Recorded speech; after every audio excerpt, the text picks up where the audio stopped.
Hello guys, welcome back to another video here on my channel. Today another Lalo tutorial. We will take a look at every different base style, and without further ado, let's head right into the video. And if you are new to the channel, I would really appreciate if you like and subscribe.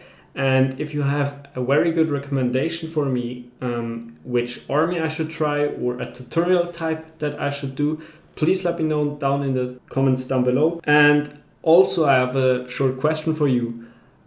Do you prefer that we do live attacks, or you want just tutorial like these where I can just paint some things, because in live attacks I have not that much time to paint on the screen while attacking. So please let me know. But without further ado, let's get right into the video. Alright, here on the first base, and we obviously start with a ring base. And ring bases are very popular at the moment just because you have the highest possibility to get a 1-star in depth. And especially very popular are these double invisibility tower ring base. And I'm just showing you how to approach that, because here in this replay, probably many of you would go for the for the scatter and maybe an invisibility tower and the monolith. But I actually didn't went for that, because like I said in one of my last videos, there are two types of approaching a ring base. The either is to go for the value, which means here in this case means the monolith, the invisibility tower and the scatter shot. And the other option is to go for pathing. And that is what I did. I went for the multi-arch tower for the cannon and the royal champion. And after that, I had a very clear, I can show you. So you can just take down this whole compartment, right? The royal champion, the ricochet cannon and the multi-arch tower. This is just gone. Right after that, we'll send in our heroes to go into the multi. You can just send your queen and the king for this compartment, and the queen should go outside and follow the king afterwards anyway. And if you can do this, you will see, wait, let me do it actually in a different color. If you get down like, yeah, the queen will get all this right here in the first way, right? And the king should clear the eagle. But the queen will actually go towards the king after she cleared inside here. So she will go inside here and will actually take down this compartment right here on the side, right? And the king will also go on the outside again and clear out this whole left side.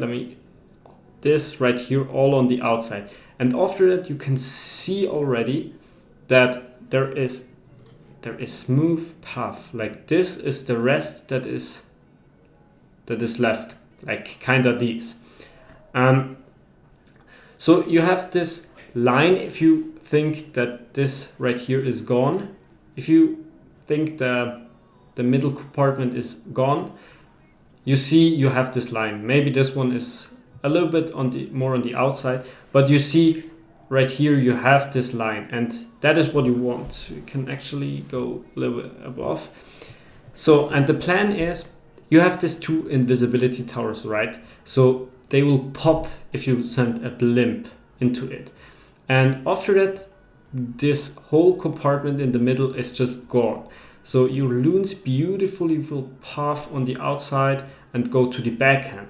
And the Yeti should get the town hall. And I show you something how to deal with this invisibility towers after I playing it. So you can see we're waiting for the royal champion to get in its place. There they are. And there is a Tesla farm too, which kinda ruined my path, but it shouldn't be too big of a deal. I think I even will send one more loon on this Tesla. But yeah, you can just let your queen do her thing. And after that, like I said, you want to get the king into the eagle compartment, the queen into the multi-inferno tower. But here in my replay, the king actually went to the multi 2, but this is not very bad because he will go back to the spell factory after he took down the inferno tower, right? And now you can see the queen is in this eagle compartment right here, and from here she can reach the multi or the wall, and then you have already very good value. And now I'm just sending in my royal champion to get some extra punch, to just speed some things up. You can see the queen is literally under no damage after she took down the multi. She will go back to full HP.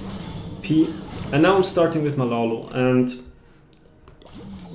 you can see I already start very early with the vulnerability, because like I said, I want that these two invisibility towers will trigger very early.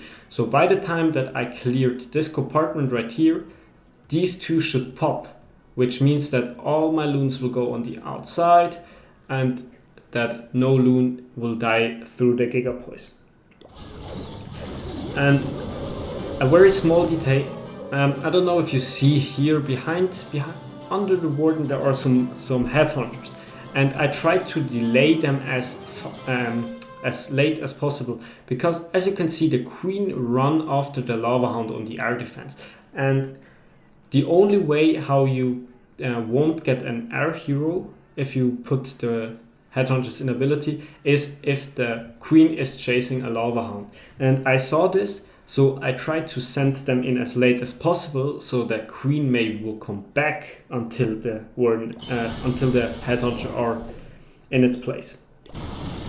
You can see the haste just to speed the things up, and now beautifully both invisibility towers pop. And very important to say is 99% is the Nado in the middle of the two invisibility compartments. And I know this is kind of a gamble, but and if the tornado is inside, you can actually just do its thing. She will rotate, the invisibility tower will fade out, and you blimp will get very good value. But if the Nado is not there, what I just would recommend you is to just not send the rage until you see where the Yetis will go. Because if the blimp will open and they run down here, for example, but you send the rage like this, the Yetis will get no value. But let's say if the Yetis will run up, but you didn't send your rage, you can actually cover them still and still get some good value. Because rage up Yetis are very strong, especially with their new level. So you can see the invisibility tower pops perfectly, and the queen is even still alive, so she will get the second scatter. The royal champion will deal with the ice golems, and you can see this is slowly fading out, but we still have the royal champion, we still have the king, the queen, and so on. So you can see this still go through. And if in the end the pathing is a little bit ruined, that's no problem, because in the end you still have enough punch, or should have enough punch. But you can see all heroes are alive, and this is a GG. But we will take a look at a Boxbase next, so we'll be right back.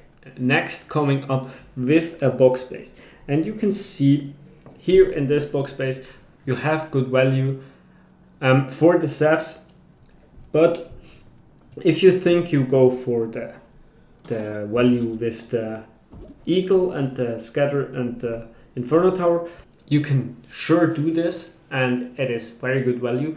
But I went for the 2 Expos and the Poison Tower, of course, because this is not bad value, right? You still get 2 Expos and the Poison Tower, but afterwards there is, like here on the bottom, there is nothing against your Flame Flinger. I mean, maybe the king, but with the king you can deal. You can just send in some 2 goblins, 2 headhunters, and they should easily take down the king. And after that, like, he can literally get everything. He can get the eagle, maybe even the scatter shot, and so on. And if you do it like this is way better value than just to go for the eagle, for the inferno tower, and for the scatter shot, in my opinion. But a very good question is what we do afterwards. And in like 99 of cases, I always send my king somehow into the side, the queen for the town hall, and after that just Lalo straight into the backhand. However, here on this base, you can see here on the value there is not that good value. I mean, you maybe got this inferno, this ricochet cannon, and this multi archer tower, but I mean, it is not as good value as if maybe a scatter shot is here. So my plan was that I get my king into the queen compartment, and I hope that he will go onto this wall and get down this this multi tower. But sadly, that didn't quite work. But we can see how I recover a little bit. I think this is very important in Zaplalo too, because a plan will not always work for 100%. But yeah. Alright, so you can see we start with the king, and I kind of was unlucky with the headhunter. I think I speeded up very fast, but I actually placed the headhunter and he got sprang off immediately. But yeah, you can see the king got this compartment, but afterwards he already run out of the rage, and this meant that he probably will not get the multi. And now the CC is coming out. So yeah, he definitely will not get the value that I was looking for. And at this point, it is not that easy to Lalo through the rest of the base. I mean, there are 2 multis left, 2 scatter and the eagle. So what I did right here, my plan was now that I do the Lalo exactly the same way, like from here. But you can see the pathing right here is very, very bad, right? I mean, you don't have this clear line. So that's why I will send in my royal champion from the side right here. She should clean just all this side on the right here. Maybe that's a little bit many buildings, but like this. So you can just get a clearer line, right? So we'll start. And the good thing is you already have the CC out, right? So the CC should not make a problem. If maybe the CC would still be inside, I would probably think a second time if I will send my royal champion from here, because the CC can wreck your royal champion really, really quick.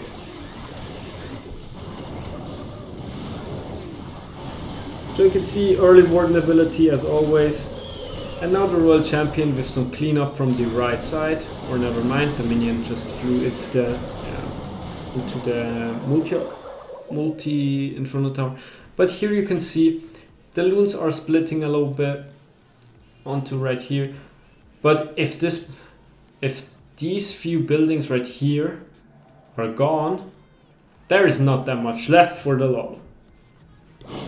So you can see the royal champion is doing a very good job.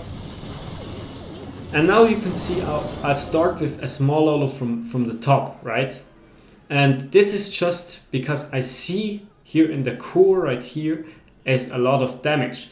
And the way how the loons would go right now is they would just go onto the outside and would approach this 2 scatter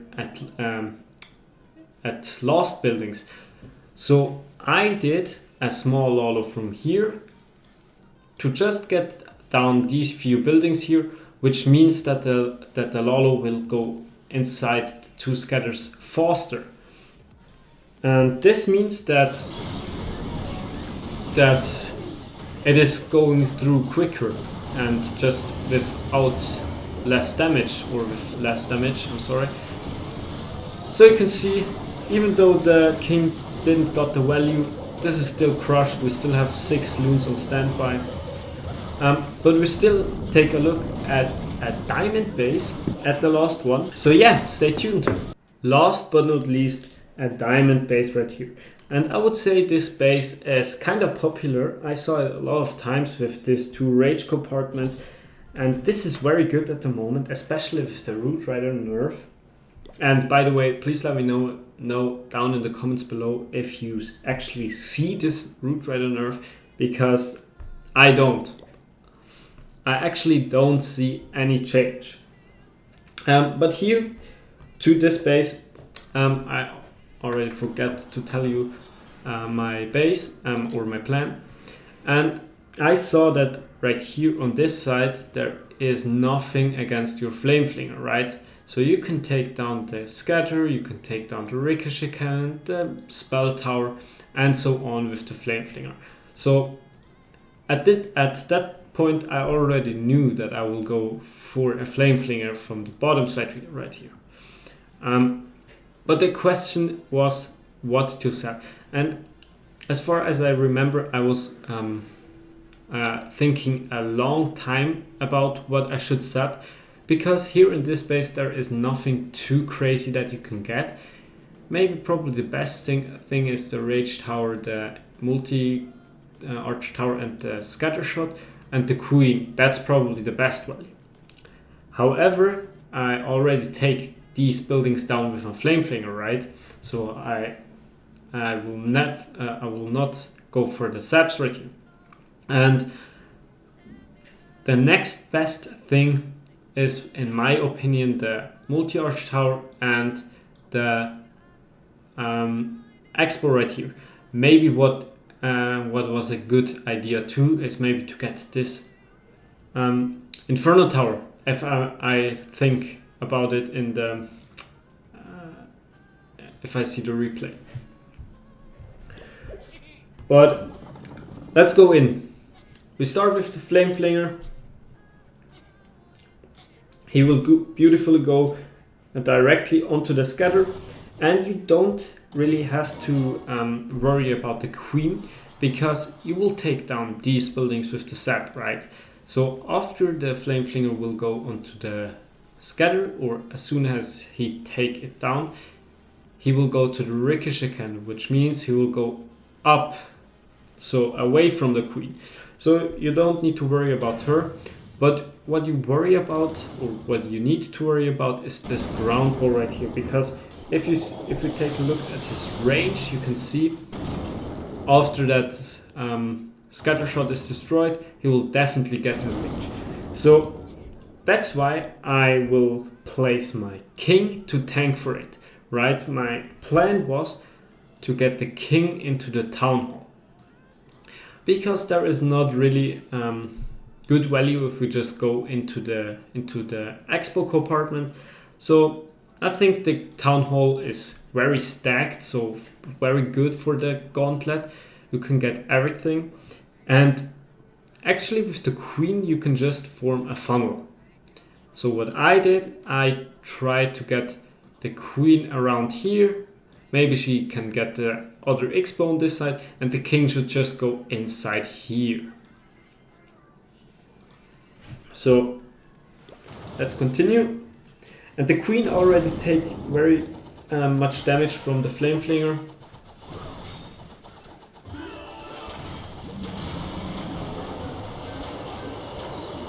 And I see that the Tesla farm pops right now.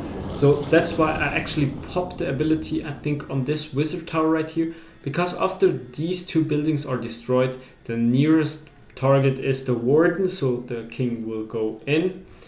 And if you maybe wait with the king ability, he will maybe run to the, after the Wizard Tower, he will go to the Tesla, to the Arch Tower, and so on. So definitely use the ability. Yeah, as you can see, he slayed down the Tesla as well, so the king now will walk in, and the queen just goes on the outside. And you maybe think that the queen will not get good value, right? But here it is actually that you don't really have better value for the queen, or there is not really something that you can do better. And also very important to mention is, because we did our Sui, we did the Flame Flinger, we did the Zap, so now the Lalo part. And as I saw this base, I saw that there is very weird Lalo path if you will start from here, right? So they will go to the Expo or just to the Scatter, and they will just split up very weirdly. So that's why I checked the sweepers, and I saw like the one sweeper is behind here. So that's why you can actually start with the Lalo from the bottom, because the queen can still take out some damage right here or some buildings, right? And you maybe take her a little bit value if you start from here. So that's why I start from here, and because of course of the pathing right there. So we can see. And one thing that annoyed me very much too was this air defense, right? And that's why I started with the Royal Champion, just to get out this air defense. So we can start with the Lalo beautifully into the Eagle. And getting down the Eagle is never a bad thing.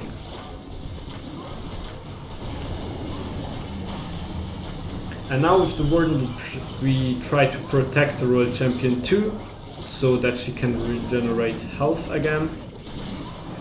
And the Queen, actually, I think the Queen was it, that triggers the Rage Tower. So she still gets some value right there. We still freeze anyway, maybe we can keep her alive.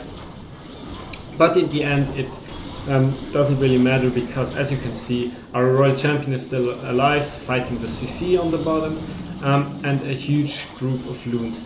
And as I said, even though you start from down here, this sweeper never did something against your Lalo, because you don't really have that much buildings right here, so the loons will just go outside and just ignore the sweep.